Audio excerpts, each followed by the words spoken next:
प्रणाम। आज हम ऋग्वेद के तीसरे मंडल के बारे में जानेंगे।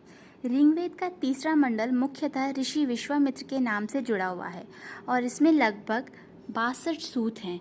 इनका अधिकांश भाग अग्नि, इंद्र, सूर्य, अश्विनी कुमार और स्मृति जैसे देवताओं को समर्पित है। सबसे पहले अग्नि स्तुति, जो सूक्त 1 से 13 के मध्य है।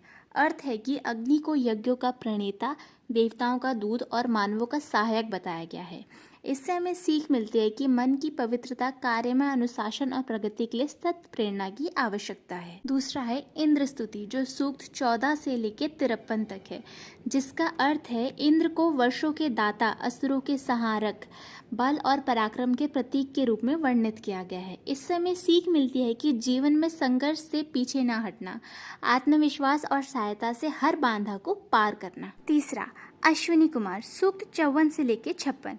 इसका अर्थ है कि ये जुड़वा देवता रोगनाशक, रक्षक और मददगार रूप में दिखते हैं। इससे हमें सीख मिलती है कि चिकित्सा और सेवा कार्य को सम्मान देना और जरूरतमंदों की सहायता करना आवश्यक है।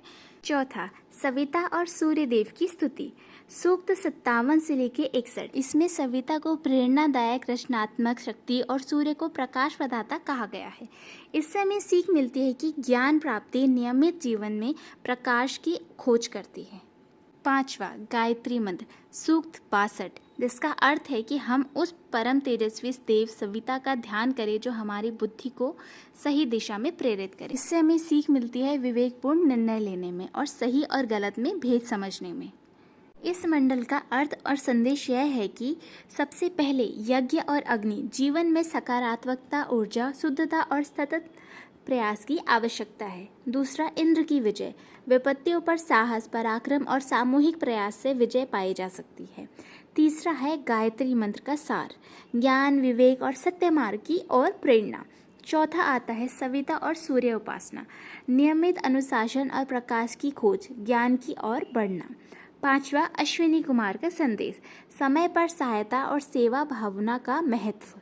इस मंडल से हमें सीख मिलती है आध्यात्मिक अनुशासन की, प्रतिदिन मन, वचन और कर्म को शुद्ध करने का अभ्यास। दूसरा ज्ञान की ओर प्रयास, जैसे सूर्य अंधकार मिटाता है वैसे ही ज्ञान अज्ञान को मिटाता है।